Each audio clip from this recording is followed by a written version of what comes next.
Welcome to Reimagining Chapel. My name is Amanda Esco, and I am the director of the Religious Education Program here at the First Unitarian Church of Salt Lake City.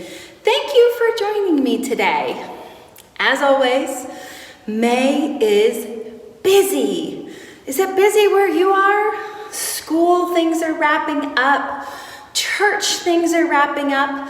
In fact, this weekend we have our annual congregational meeting as well as our farewell worship service for Reverend Tom Goldsmith as we send him off lovingly into retirement. It's a busy time of year. I don't know if you feel that as well. Let's take a few moments today then to pause, to breathe, to center ourselves as we start a new week. I'm gonna light our chalice. Sometimes I like to light a chalice when I'm just feeling those couple moments of needing a breath. I'm going to say the chalice lighting words which Reverend Tom has written. Symbol of light, symbol of knowledge, symbol of warmth, symbol of freedom. We light this chalice as a symbol of our faith. Here we gather to celebrate hope and the infinite possibilities of love. Breathing. As I said before, when things get busy, your best first step is almost always to slow down. Let's ground ourselves for a few moments and take 3 grounding breaths together. You can stand. You could sit, but it's important to take this time to settle yourself. We're gonna take a deep breath in through our nose, then I'm gonna ding our bowl. As the bowl dings, I want you to breathe out slowly. You ready? All right, let's take a deep breath in through our nose.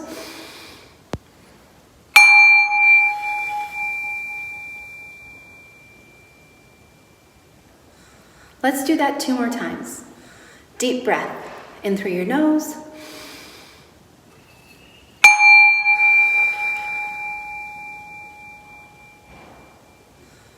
Once more. Deep breath in through your nose.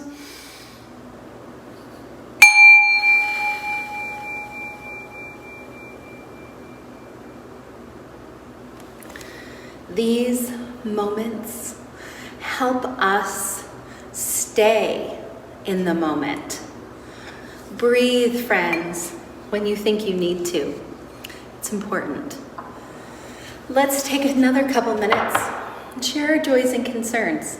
Share them with the people that are with you, that love you so much. I'll be right here waiting for you when you're done.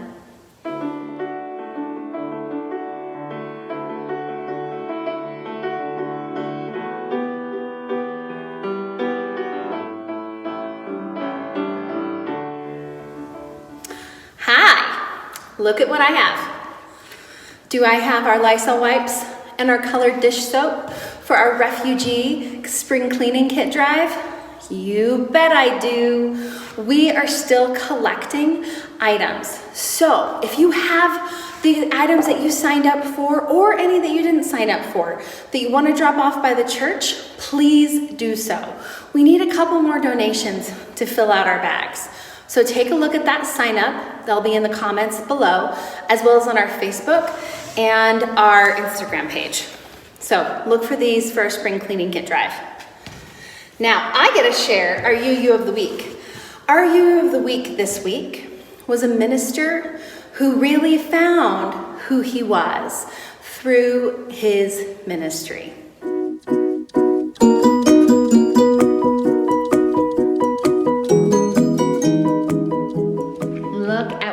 Today, 5 smooth stones. Have you ever heard me or another religious educator or minister talk about the 5 smooth stones of Unitarian Universalism? Well, they were developed by none other than James Luther Adams. James was a minister, author, professor, and one of the most celebrated Unitarian Universalist theologians since the merger in 1961. Born on November 12th, 1901, James's family was fundamentalist Christian. Raised in Washington State, his family believed that the end of the world was near and that people needed to find salvation in God in order to avoid punishment by him. Yikes. This sounds pretty different from Unitarian Universalism, right? Well, at the University of Minnesota, James rejected the faith of his youth and listened to his own heart. He found religious humanism, joined the Saturday night men's club at the local Unitarian church, and began listening to Unitarian minister and former UU of the Week, John Dietrich. In these spaces, James found that science, religion, and community could all coexist together. Surprising everyone that met him at the university in 1924, James entered Harvard Divinity School to begin preparing for Unitarian ministry. Once there, he didn't find Harvard all that great. It was a bit boring and stale, and he found his coursework to be old-fashioned. James was over the mysticism of the religion of his childhood and wanted to root himself in modern theology.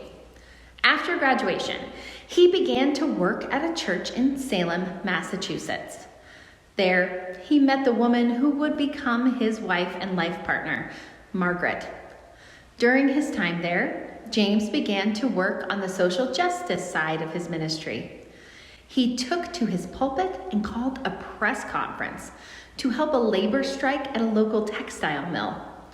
None of his congregation batted an eye at his use of the pulpit, and throughout his life, he used this as an example with students about the freedom of the pulpit.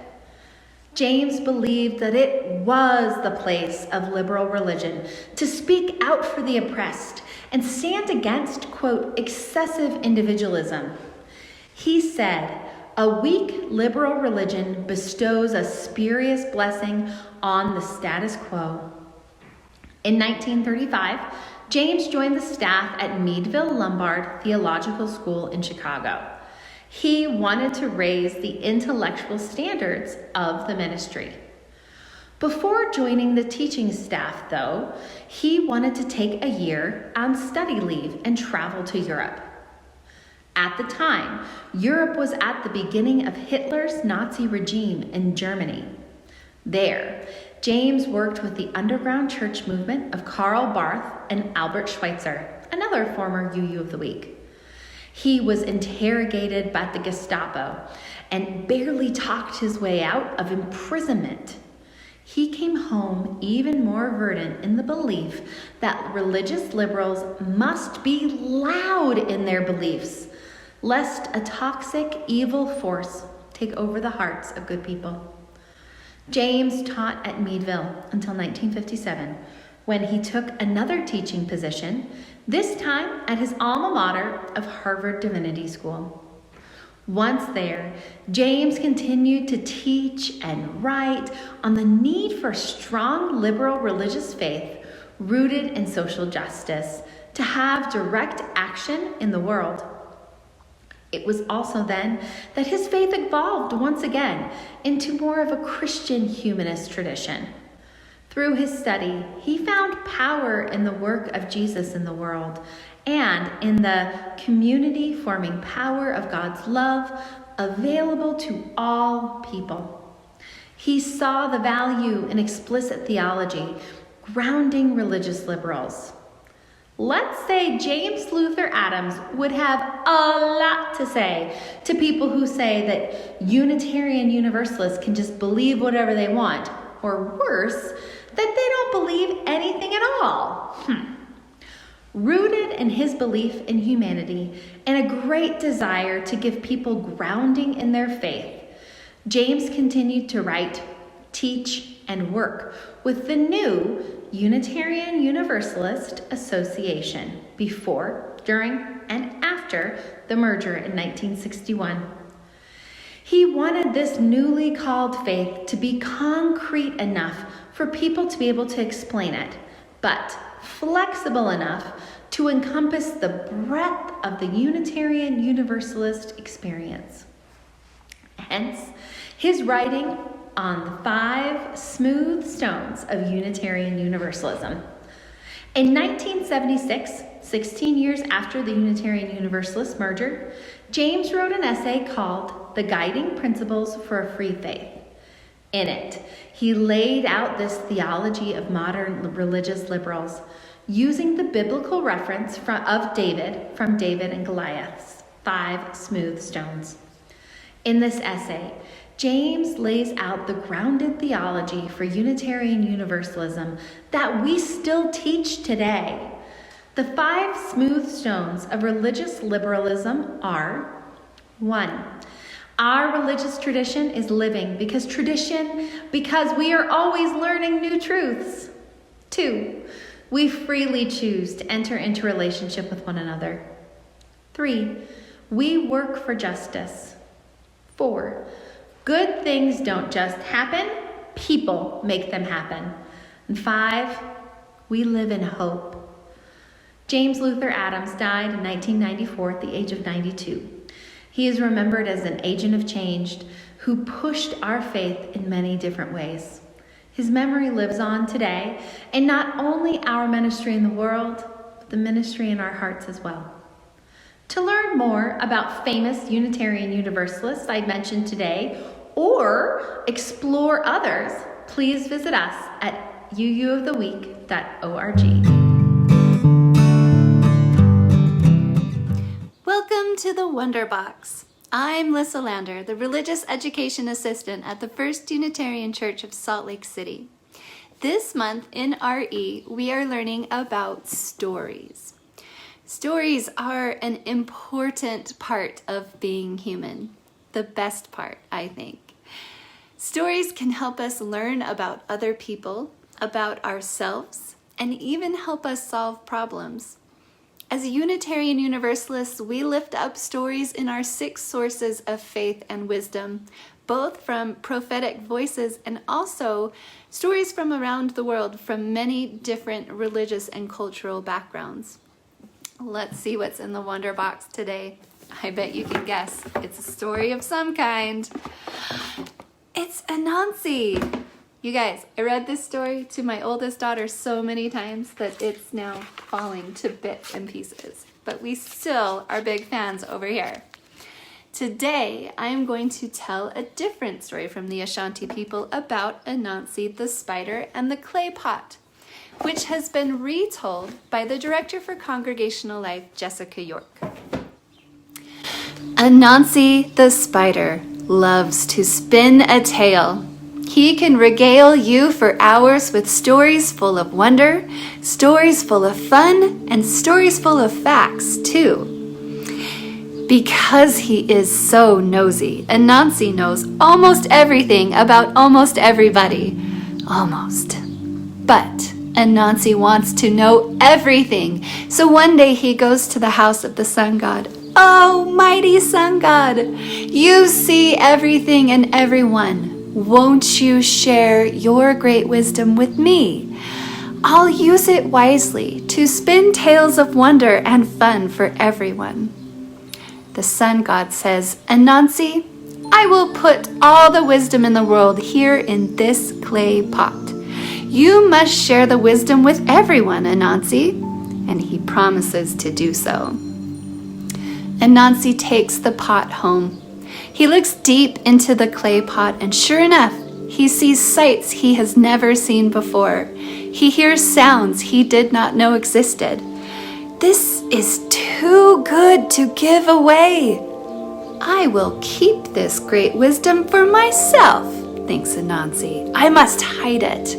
And so he looks around for a really good hiding place. Anansi decides to climb to the top of the tallest tree where he will tie up the clay pot and the leafy branches will hide it. He starts climbing the tree, holding the pot in front of him. The climbing is so hard. Have you ever climbed a tree while holding a pot? Anansi wishes he had 9 limbs. He's a spider, remember? His youngest daughter is outside and sees what a hard time Anansi is having. Father, it would be easier if you tied the pot to your back. Then all your limbs would be free for climbing. Do you think Anansi is happy to get good advice from his daughter? Think again. She is right. That would be easier. Why is it some young pup thinks of this when I, who possesses all of the wisdom in the world, did not? Anansi gets so angry he throws the pot to the ground. All of the wisdom in the world comes flowing out of the pot. Some falls here and some falls there, but no one gets all the wisdom, but everyone gets some. And this is why even today, wisdom is everywhere. If you listen to the stories spun by storytellers all around the world, you will hear it.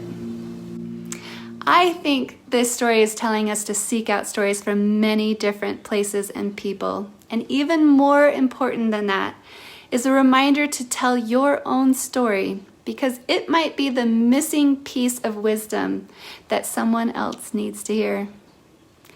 Thank you for joining me for this edition of the Wonder Box. To learn more about the First Unitarian Church of Salt Lake City and our work in the world, go to slcuu.org.